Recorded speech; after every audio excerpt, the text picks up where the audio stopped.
നമസ്കാരം, ഞാൻ Shonima. Al Hilal hospitals and medical centres അവതരിപ്പിക്കുന്ന BMC ന്യൂസ് ലൈവിലേക്ക് സ്വാഗതം. വിശദമായ വാർത്തകളിലേക്ക്. 2025 ആദ്യ പകുതിയിൽ സംസ്കരിച്ചതും സംസ്കരിക്കാത്തതുമായ 46,000 മലിനജല ലബോറട്ടറി പരിശോധനകൾ നടത്തിയതായി തൊഴിൽ മന്ത്രാലയം sanitary operation and maintenance director Abdul നബി ഹസൻ അലി അൽ കുഫി പറഞ്ഞു. ശുദ്ധീകരണ പ്ലാന്റുകളിൽ നിന്ന് ലഭിക്കുന്ന മലിനജലവും വാണിജ്യ വ്യാവസായിക സ്രോതസ്സുകളിൽ നിന്നുള്ള വെള്ളവും പരിശോധനയിൽ ഉൾപ്പെടുത്തിയിട്ടുണ്ടെന്നും അദ്ദേഹം വ്യക്തമാക്കി.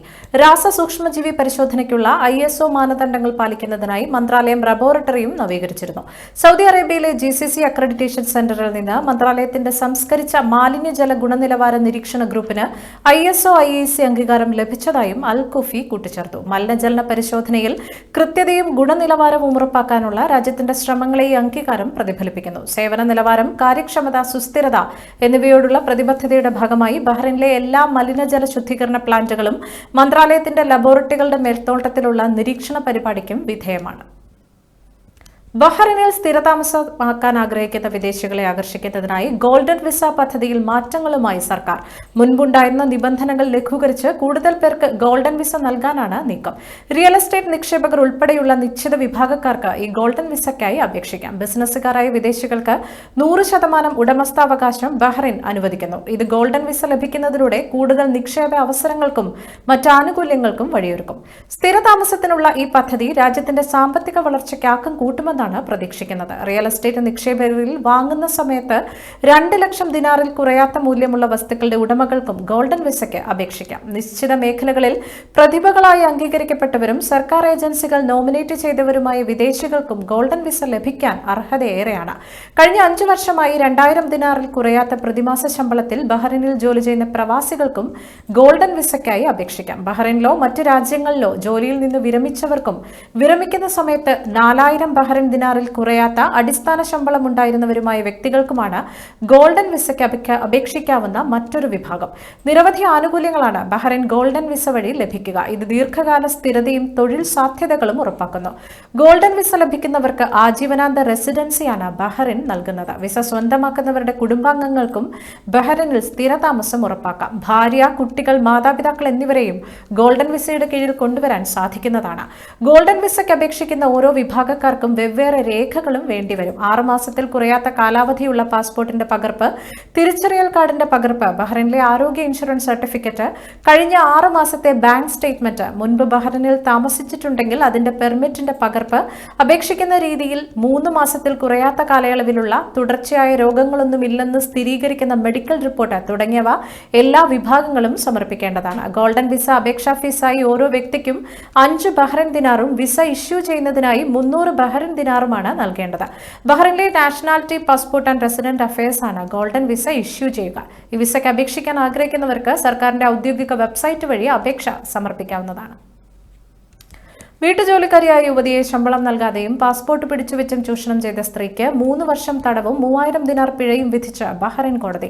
ഗാർഹിക തൊഴിലാളിയായ യുവതിക്ക് സ്വദേശത്തേക്ക് മടങ്ങാനുള്ള തുക നൽകാനും Bahrain criminal court of appeal ഉത്തരവിട്ടു. അനധികൃതമായ തൊഴിൽ ക്രമീകരണങ്ങളിലൂടെ നിർബന്ധിത ജോലിക്കും ചൂഷണത്തിനും തൊഴിലാളിയെ വിധേയമാക്കിയതായും കോടതി കണ്ടെത്തി. ഏഷ്യക്കാരിയും 25 വയസ്സുകാരിയുമായ യുവതി സന്ദർശക വിസയിലാണ് ബഹ്റൈനിൽ എത്തിച്ചേർന്നത്. പ്രതിമാസം 120 ദിനാറിന് വീട്ടുജോലി പ്രതീക്ഷിച്ചാണ് എത്തിയത്. ആദ്യത്തെ 2 മാസത്തിന് ശേഷം ജോലി ചെയ്ത 9 വീടുകളിൽ നിന്നും ശമ്പളം ലഭിച്ചിരുന്നില്ലെന്നും പ്രതിയായ സ്ത്രീ പറഞ്ഞു. ഇതുവരെ ആകെ 200 ദിനാർ മാത്രമാണ് തനിക്ക് നൽകിയതെന്നും യുവതി കോടതിയെ ബോധ്യപ്പെടുത്തിയിട്ടുണ്ട്. ജോലി ചെയ്തിരുന്ന വീടുകളിലൊന്നിലെ അംഗങ്ങൾ നിയമപരമായി തന്നെ സ്പോൺസർ ചെയ്യാമെന്ന് പറഞ്ഞെങ്കിലും ഇവർ പാസ്പോർട്ട് നൽകാൻ തയ്യാറായില്ലെന്നും യുവതി അറിയിച്ചു. 9ഓളം കുടുംബങ്ങളിൽ അനധികൃതമായാണ് യുവതി ജോലി ചെയ്തിരുന്നത്. BMC ന്യൂസിൽ ഇനിയൊരു ഇടവേള.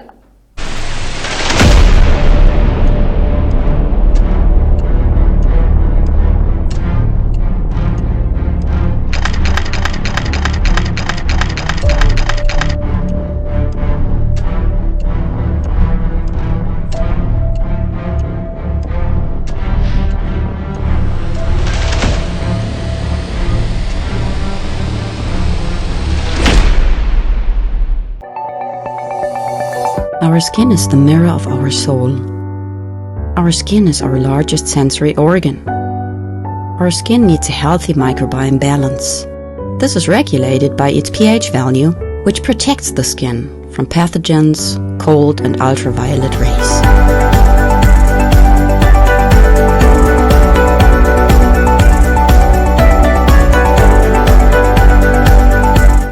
Sebamed protects your skin.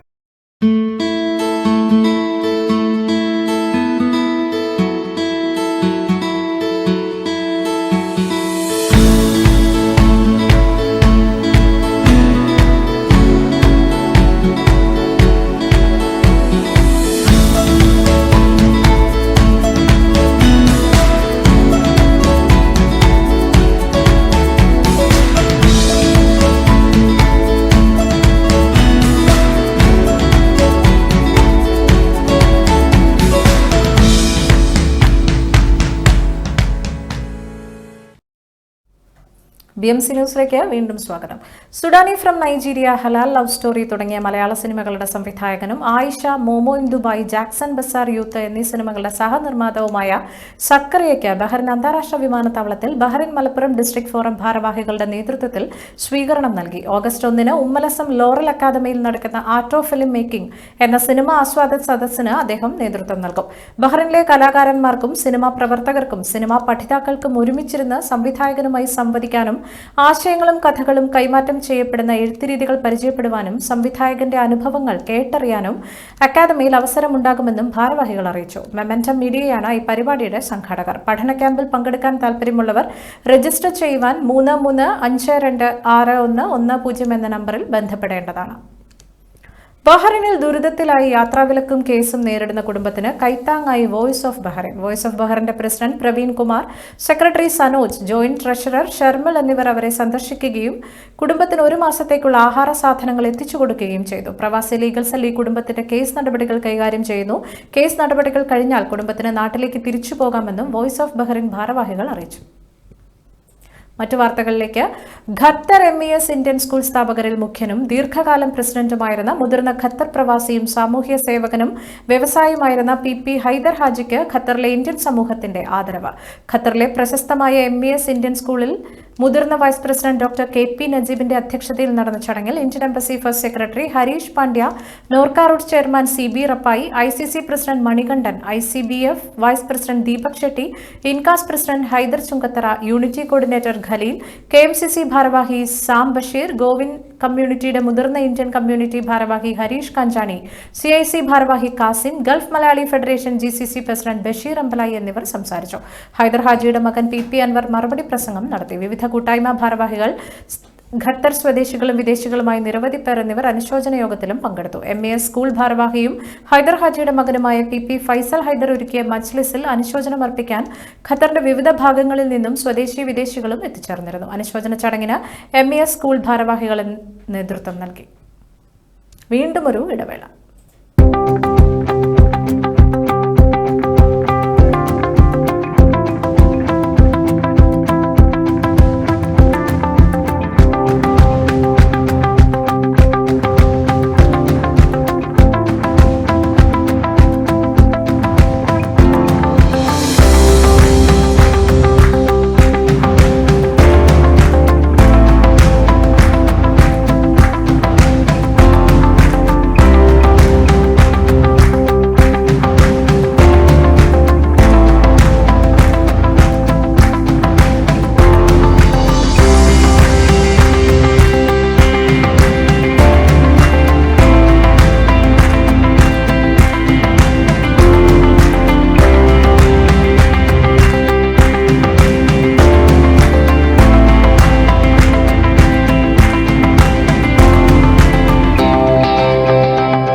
ISROയും നാസയും സംയുക്തമായി വികസിപ്പിച്ചെടുത്ത ഭൗമനിരീക്ഷണ ഉപഗ്രഹം നൈസർ ബുധനാഴ്ച വിക്ഷേപിക്കും.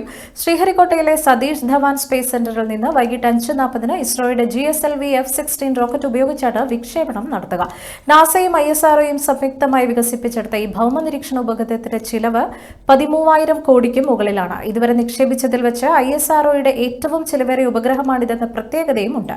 ഭൗമോപരിതലത്തിലെ മാറ്റങ്ങൾ സൂക്ഷ്മമായി നിരീക്ഷിച്ച് വിവരങ്ങൾ കൈമാറുകയാണ് പ്രധാന ദൗത്യം. ഇന്ത്യയിലുണ്ടാകുന്ന പ്രകൃതി ദുരന്തങ്ങൾ മുൻകൂട്ടി കണ്ടെത്താൻ നൈസർ ഏറെ പ്രയോജനകരമാകും. ഇതിനോടൊപ്പം ഇന്ത്യയും നാസയും തമ്മിലുള്ള ബന്ധം കൂടുതൽ മെച്ചപ്പെടുന്നതിന് ദൗത്യമേറെ സഹായമാകും. പഹൽഗാം ആക്രമണം നടത്തിയ 3 ഭീകരരെയും വധിച്ചെന്ന് ആഭ്യന്തരമന്ത്രി അമിത് ഷാ ലോക്സഭയിൽ. ഓപ്പറേഷൻ മഹാദേവിലൂടെയാണ് ഇവരെ വധിച്ചത്. ഓപ്പറേഷൻ മഹാദേവിനെ ആഭ്യന്തരമന്ത്രി അഭിനന്ദിക്കുകയും ചെയ്തു. മെയ് 22-ന് ഇന്റലിജൻസ് ബ്യൂറോയ്ക്ക് ഭീകരവാദികളെ സംബന്ധിച്ച് സൂചന ലഭിച്ചു. സാറ്റലൈറ്റ് ഫോൺ സിഗ്നലുകളെ കണ്ടെത്താൻ ജൂലൈ 22 വരെ ശ്രമം തുടർന്നുവെന്നും അമിത് ഷാ പറഞ്ഞു. സൈന്യവും CRPF-ഉം ജമ്മു കാശ്മീർ പോലീസും സംയുക്തമായാണ് പ്രവർത്തിച്ചത്. സംയുക്തമായി നടത്തിയ ഓപ്പറേഷനിൽ 3 ഭീകരവാദികളെയും വധിച്ചു. പഹൽഗാമിൽ നിന്നുള്ള ഫോറൻസിക് ബാലിസ്റ്റിക് റിപ്പോർട്ടുകളും പരിശോധനകളും ഉപയോഗിച്ച് പിടിയിലായവരിൽ നിന്ന് കണ്ടെത്തിയ ആയുധങ്ങൾ ഒന്നു തന്നെയാണെന്ന് സ്ഥിരീകരിച്ചുവെന്നും അമിത് ഷാ വ്യക്തമാക്കി. യമനിൽ തടവിൽ കഴിയുന്ന നിമിഷപ്രിയയുടെ വധശിക്ഷ റദ്ദാക്കുമെന്ന വിവരത്തിൽ ഉറച്ച് AP അബൂബക്കർ മുസ്ലിയാരുടെ ഓഫീസ്. ഇത് സംബന്ധിച്ച് എക്സിൽ പങ്കുവച്ച വാർത്തകൾ പിൻവലിച്ചുവെന്ന വാർത്തകൾ തെറ്റാണെന്നും ഓഫീസ് വ്യക്തമാക്കി. നിമിഷപ്രിയയുടെ വധശിക്ഷയുമായി ബന്ധപ്പെട്ട് പുറത്തുവരുന്ന വിവരങ്ങൾ ശരിയല്ലെന്ന് വൃത്തങ്ങളെ ഉദ്ധരിച്ച് ദേശീയ മാധ്യമം ANI റിപ്പോർട്ട് ചെയ്തിരുന്നു. എന്നാൽ ഈ ലിങ്ക് ഇപ്പോൾ ലഭ്യമല്ല. അതേസമയം നിമിഷപ്രിയയുടെ വധശിക്ഷ സംബന്ധിച്ച് ആശ്വാസകരമായ വാർത്തയാണ് ഇപ്പോൾ ലഭിച്ചിട്ടുള്ളതെന്നും നിമിഷപ്രിയ ആക്ഷൻ കൗൺസിൽ കാന്തപുരത്തെ ആശ്രയിച്ചുകൊണ്ടാണ് മുഴുവൻ പ്രവർത്തനങ്ങളും ഇപ്പോൾ നടത്തുന്നതെന്നും അഭിഭാഷകൻ സുഭാഷ് ചന്ദ്രൻ പ്രതികരിച്ചു.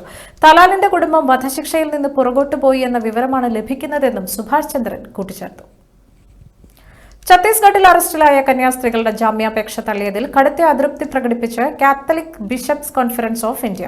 ജാമ്യം നൽകാതെ കാര്യങ്ങൾ ഇത്രയും നീട്ടിക്കൊണ്ടു പോകേണ്ട സാഹചര്യമില്ലായിരുന്നുവെന്നും കന്യാസ്ത്രീകൾ നിരപരാധികളാണെന്നും CBCI പ്രതികരിച്ചു. കന്യാസ്ത്രീകളുടെ ജാമ്യാപേക്ഷ മജിസ്ട്രേറ്റ് കോടതി തള്ളിയതിനു പിന്നാലെയാണ് CBCIയുടെ പ്രതികരണം. അതേസമയം കന്യാസ്ത്രീമാരുടെ അറസ്റ്റിൽ ജാമ്യാപേക്ഷ നാളെ നൽകുമെന്ന് CBCI അറിയിച്ചു. സെഷൻസ് കോടതിയിലാണ് നാളെ ജാമ്യാപേക്ഷ നൽകുക. സെഷൻ കോടതിയിൽ നിന്ന് ജാമ്യം ലഭിക്കുമെന്ന് പ്രതീക്ഷിക്കുന്നതായി CBCI വൃത്തങ്ങൾ അറിയിച്ചു. മതപരിവർത്തനവും മനുഷ്യക്കടത്തും ആരോപിച്ചായിരുന്നു കന്യാസ്ത്രീകളെ അറസ്റ്റ് ചെയ്തത്. വരാനിരിക്കുന്ന തെരഞ്ഞെടുപ്പിന് കേരളത്തിൽ UDF ഒറ്റക്കെട്ടായി പ്രവർത്തിക്കുന്നുവെന്ന് മുസ്ലിം ലീഗ് നേതാക്കൾ വ്യക്തമാക്കി. 2026-ൽ ഭരണം പിടിക്കുമെന്നതിൽ പ്രതിപക്ഷ നേതാവിനേക്കാൾ ഇരട്ടി ആത്മവിശ്വാസം മുസ്ലിം ലീഗിനുണ്ട്. UDF തിരഞ്ഞെടുപ്പ് ഒരുക്കത്തിലേക്ക് കടക്കുകയാണ്. കോൺഗ്രസും ലീഗും ഒറ്റക്കെട്ടായി UDF-നെ ശക്തിപ്പെടുത്തി വരാനിരിക്കുന്ന തിരഞ്ഞെടുപ്പുകളിൽ വലിയ തിരിച്ചുവരവിന് വേണ്ടിയുള്ള പ്രയത്നത്തിലാണ് എന്നും പാണക്കാട് സാദിഖലി ശിഹാബ് തങ്ങൾ പറഞ്ഞു. UDF-ന്റെ ഏറ്റവും വലിയ കരുത്ത് ടീം UDF ആണെന്നും VD സതീശൻ പറഞ്ഞു. 2026-ലെ ഉജ്ജ്വലമായി തിരിച്ചുവരവിനുള്ള കരുത്തും ഊർജ്ജവും ടീം UDF ആണ്. കൃത്യസമയങ്ങളിൽ UDF നേതാക്കൾ കൂടിയാലോചന നടത്തി ഒറ്റക്കെട്ടായി തീരുമാനങ്ങളെടുത്ത് നടപ്പാക്കും. തിരഞ്ഞെടുപ്പ് മുന്നൊരുക്കങ്ങളുടെ ഭാഗമായാണ് UDF നേതൃത്വ ക്യാമ്പ് സംഘടിപ്പിക്കുക. തിരഞ്ഞെടുപ്പിന് മുൻപ് UDF-ന്റെ അടിത്തറ വിപുലമാക്കും. അതിന്റെ വിശദാംശങ്ങൾ ഇപ്പോൾ പറയുന്നില്ലെന്നും അദ്ദേഹം കൂട്ടിച്ചേർത്തു. ഈ വാർത്തയോടുകൂടി ഇന്നത്തെ BMC ന്യൂസ് ലൈവിൽ മലയാളം വാർത്തകൾ പൂർണ്ണമാകുന്നു. ശുഭരാത്രി.